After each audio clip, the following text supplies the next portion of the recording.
नमस्कार दोस्तों, मैं रवि गिरी स्वागत करता हूँ एक बार फिर से हमारे इस यूट्यूब चैनल में। दोस्तों, आज के इस वीडियो में हम आपको वचन पढ़ाने वाले हैं। आपको बता दूं, वचन एक ऐसा टॉपिक है जो हर एग्जाम में 2 से 3 क्वेश्चन पूछ लिया जाता है। तो आज के इस वीडियो में हम आपको वचन पढ़ाने वाले हैं। तो चलिए शुरू करते हैं। लेकिन उससे पहले अगर आपने हमारे इस चैनल को सब्सक्राइब नहीं किया है तो कर दें और अपने दोस्तों के साथ शेयर कर दें। और साथ ही साथ बता दो, अगर आपको इस क्लास का पीडीएफ चाहिए तो डिस्क्रिप्शन में लिंक दिया गया है, वहाँ से आप पीडीएफ डाउनलोड कर सकते हैं। तो अब चलिए शुरू करते हैं और उम्मीद करता हूँ कि आप लोगों ने अभी तक वीडियो को लाइक कर दिया होगा। तो सबसे पहले बात करते हैं कि वचन का अभिप्राय संख्या से है। जो वचन का अभिप्राय संख्या से है। संज्ञा, सर्वनाम, विशेषण तथा क्रिया के जिस रूप से उसकी संख्या का बोध हो उसे वचन कहते हैं। और आपको बता दूं कि हमारे जो संस्कृत में 3 वचन होते हैं, एक वचन, द्विवचन और बहुवचन। लेकिन हिंदी में केवल 2 वचन होते हैं, एक वचन और बहुवचन। तो आपको इस बात को याद रखना है कि अगर एग्जाम में पूछा जाए कि वचन कितने प्रकार के हैं तो आपको 2 लगाना है। लेकिन अगर पूछा जाए कि संस्कृत में कितने वचन होते हैं तो आपको 3 पे टिक करना है। लेकिन अगर वही पूछा जाए कि हिंदी में कितने वचन होते हैं तो आपको 2 ही क्लिक करना है। तो आगे बढ़ते हैं और बात करते हैं एक वचन। तो आपको बता दो, जिस शब्द के रूप में एक वस्तु या एक पदार्थ का ज्ञान होता है उसे एक वचन कहते हैं। जैसे बालक, घोड़ा, किताब और कलम और मैं और तुम। तो अपनी लैंग्वेज में बता दूं कि ऐसे कोई वस्तु या व्यक्ति जिसका केवल एक का बोध हो, यानी कि वो सिंगल पर्सन हो, तो वहाँ पे एक वचन यानी सिंगुलर का यूज होगा। और बात करें बहुवचन, बहुवचन यानी प्लूरल, तो आपको बता दूं कि व्यक्तियों का ज्ञान हो, यानी व्यक्ति नहीं व्यक्तियों, यानी कि यहाँ पे बहुवचन का प्रयोग किया गया है। व्यक्तियों का ज्ञान होता है उसे बहुवचन कहते हैं। शब्द के जिस रूप से एक से अधिक, यानी कि एक से अधिक हो, यानी एक की जगह पे 2, 3 या 4 हो सकते हैं, उसे बहुवचन कहते हैं। एग्जाम्पल के लिए देखते हैं, बालकों, घोड़ों, बहनें और कलमें और हम, ये सारे बहुवचन हो जाएंगे।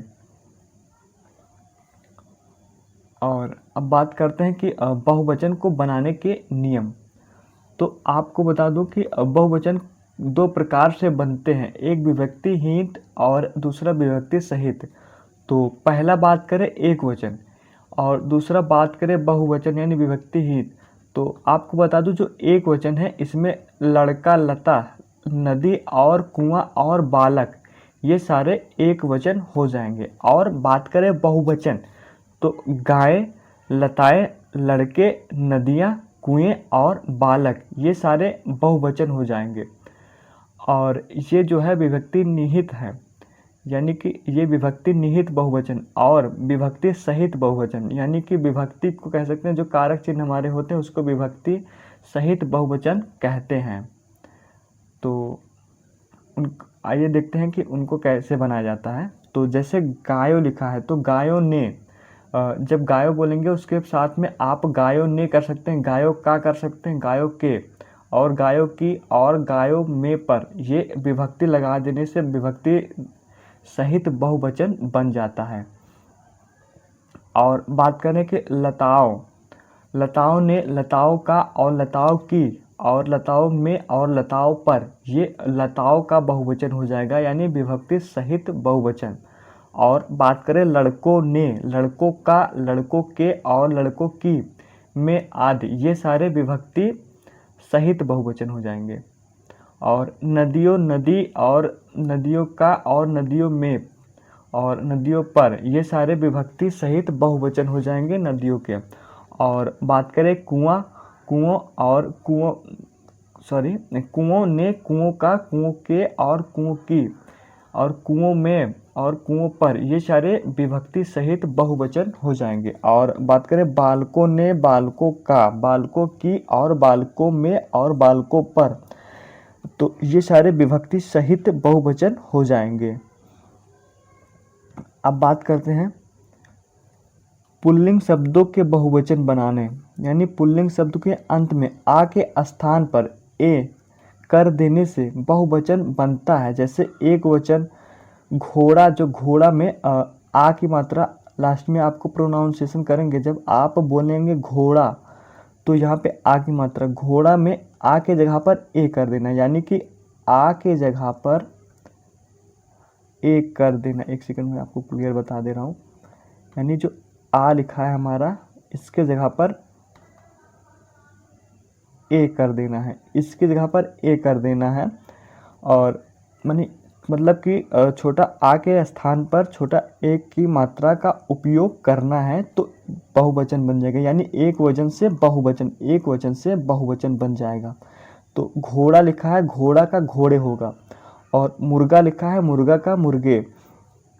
और शीशा का शीशे, हीरा का हीरे, लड़का का लड़के, बच्चा का बच्चे। और ऐसे ही और ऑप्शन देखते हैं। लोहा, आप देखेंगे यहाँ पे आ है, लास्ट में छोटा आ का मात्रा लग रहा है, मतलब आ का मात्रा लग रहा है, सॉरी बड़ा आ का मात्रा। तो यहाँ पे लोहा का लोहे, चश्मा का चश्मे, गधा का गधे, तांबा का तांबे और कमरा का कमरे, सोना का सोने। और ऐसे ही मतलब कि बड़ा आ के स्थान पर ए का उपयोग किया जा सकता है।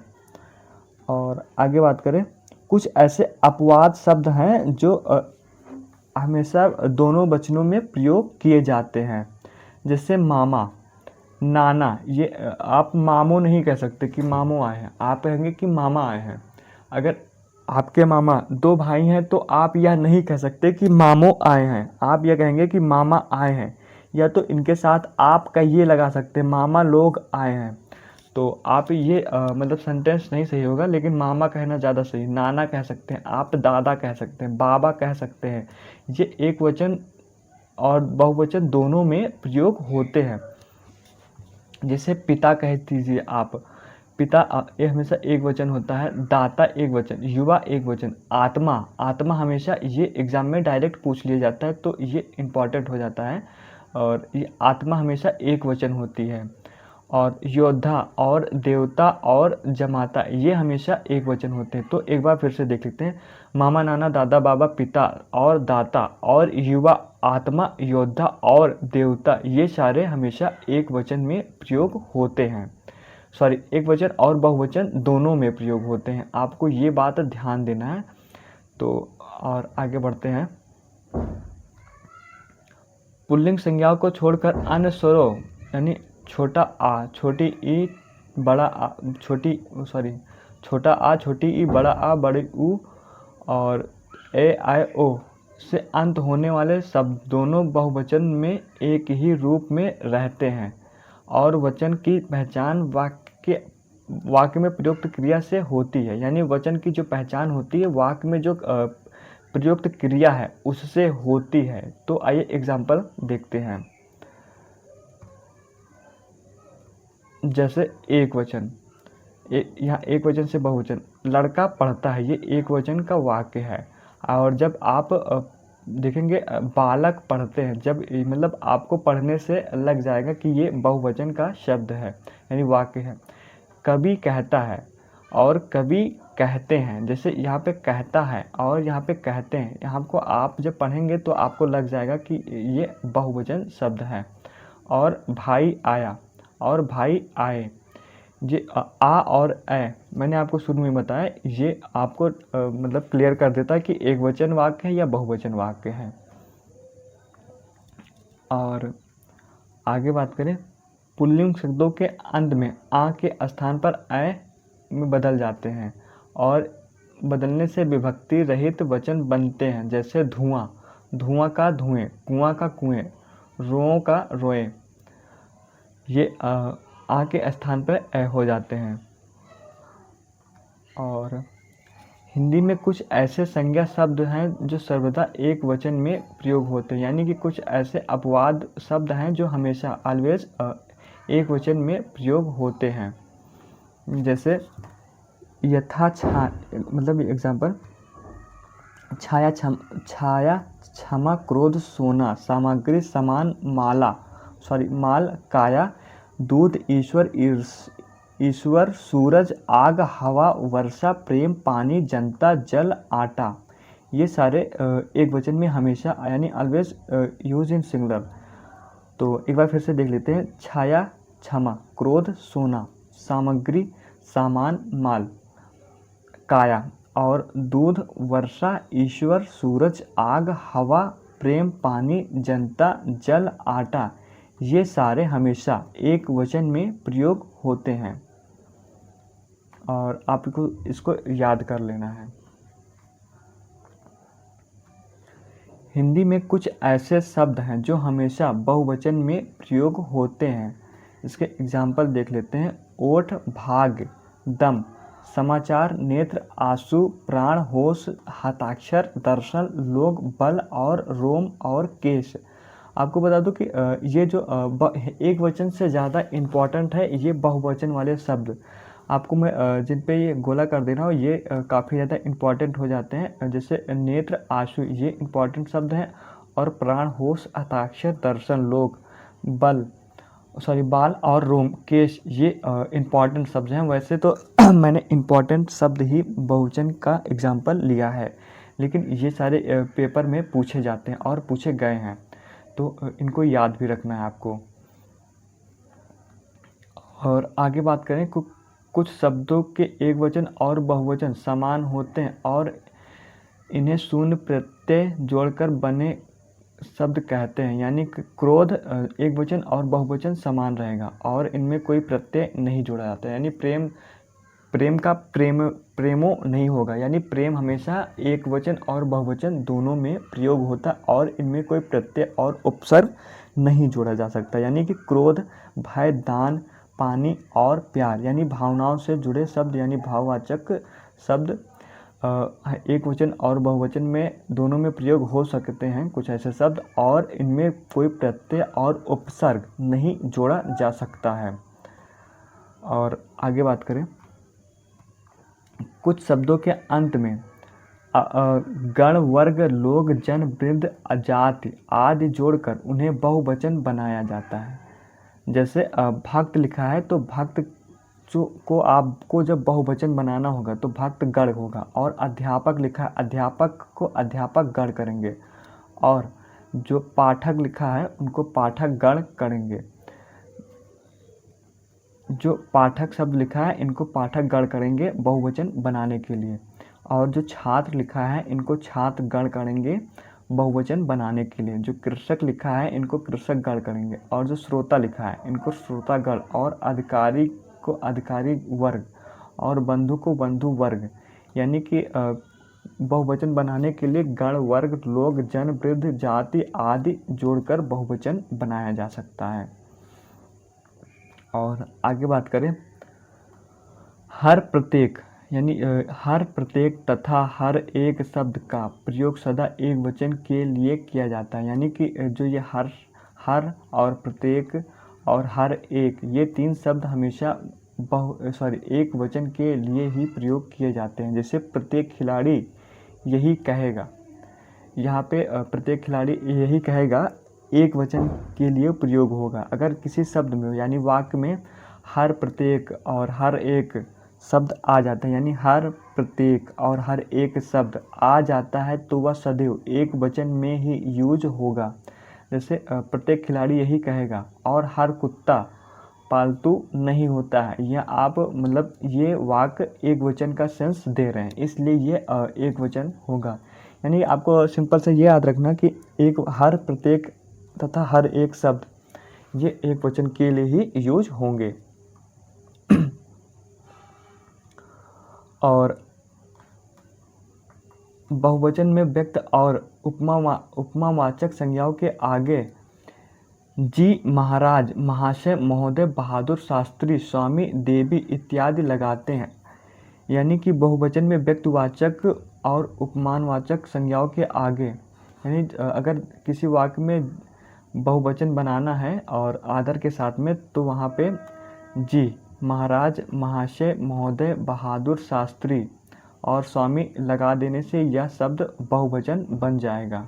और यह संज्ञा के आगे लगाना, यानी कि जो आप हमारे महाराज जी हैं उनको कह लीजिए उनको बहुवचन बनाने के लिए आप संज्ञा के आगे यानी उनके नाम के आगे जी लगाएंगे, महाराज जी लगाएंगे, महाशय जी और महोदय और बहादुर, ये सारे शब्दों का उपयोग करेंगे बहुवचन बनाने के लिए। और आगे बात करें, बहुधा द्रव्यवाचक संज्ञाओं का प्रयोग बहुवचन में नहीं होता, यानी कि द्रव्यवाचक संज्ञाओं का प्रयोग बहुवचन में नहीं होता लेकिन एक वचन में होता है, इस बात को आपको ध्यान देना है।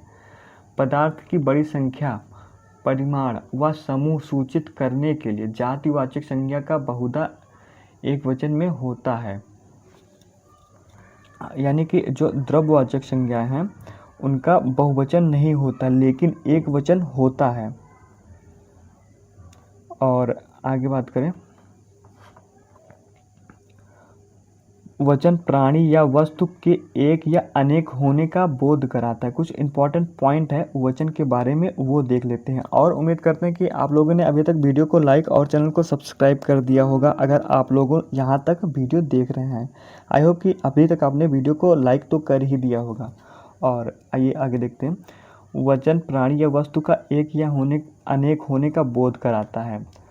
समाचार, प्राण, दर्शन, हस्ताक्षर, अक्षत, ओठ, आंसू, लोग इत्यादि ये सदैव बहुवचन में प्रयोग होंगे। आपको ये याद कर लेना क्योंकि ये इम्पॉर्टेंट हो जाता है। ये जो शब्द लिखे हैं ये इम्पॉर्टेंट, डायरेक्ट एग्जाम में पूछ लिया जाता है कि हस्ताक्षर एक वचन शब्द है या बहुवचन या दोनों है। ऐसे 4 ऑप्शन दिया रहेगा और आपको टिक करना है। तो आप जब याद कर लेंगे तभी आप टिक कर पाएंगे।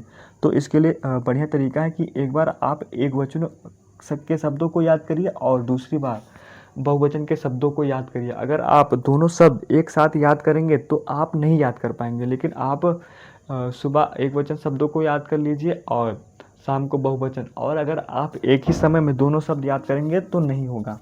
जैसे आगे देखते हैं, दूध, दल, झुंड, हर एक, आकाश, जनता, भीड़, प्रत्येक। जैसे आप देखेंगे जनता एक वचन शब्द है। जनता में भले कई लोग आते हैं लेकिन वह एक वचन शब्द है। जैसे झुंड हो गया, आकाश, जनता एक वचन, भीड़ भी एक वचन है, और प्रत्येक और जो टोली है ये भी एक वचन, और घी और वर्षा भी एक वचन है। उसमें पानी की बूंदें भले होती हैं लेकिन वो एक वचन शब्द है। और लोहा, चांदी, सोना, पानी इत्यादि का प्रयोग सदैव एक वचन में होता है। और बात करें मिठाई शब्द और मिठाइयाँ शब्द एक वचन शब्द है। और बात करें कभी, गढ़ शब्द का एक वचन होता है कभी, यानी ये तो मतलब मोस्ट इम्पॉर्टेंट है। कभी का एक वचन कभी गढ़ बहुवचन शब्द है और एक वचन कभी होता है, और ये आपको ध्यान देना है। तो आगे बढ़ते हैं और ध्यान, आप एक वचन का प्रयोग आप एक वचन का बहुवचन आप लोग होगा, यानी कि जो आप लिखा है वो एक वचन शब्द है और इसका बहुवचन होगा आप लोग। और पत्ती शब्द का बहुवचन होगा पत्तियाँ। जो ये पत्ती शब्द होता है उसका बहुवचन रूप होता है पत्तियाँ। और संस्था का बहुवचन संस्थाएं होता है। जो संस्थाएं होती हैं संस्था का बहुवचन संस्थाएं। और आत्मा का बहुवचन आत्माएं। और कथा का बहुवचन कथाएं। और मात्रा का बहुवचन मात्राएं। और भारतीय का बहुवचन भारतीयों होता है। और सुधि का तार्किक बहुवचन सुधियो होता है। और क्रिया विशेषण शब्द में से वचन की पहचान नहीं होती है, यानी कि जो क्रिया विशेषण शब्द है उनसे वचन की पहचान नहीं होती है। और भुजा का बहुवचन भुजाएं होता है। और लुटिया का बहुवचन लुटिया ही होता है। लुटिया मतलब जो यहाँ पे चंद्रबिंदी नहीं लगी है, अगर लुटिया है और इसका बहुवचन बनाना हो तो चंद्रबिंदी लगा देंगे, यहाँ पे चंद्रबिंदी लगा देंगे तो ये बहुवचन हो जाएगा। तो अगर आपको इस क्लास का PDF चाहिए तो आप हमारे इस टेलीग्राम को ज्वाइन कर लीजिए, जिसका लिंक मैंने डिस्क्रिप्शन में दे रखा है। और अभी तक आपने हमारे इस चैनल को सब्सक्राइब नहीं किया है तो कर दीजिए। Thank you so much for watching my video.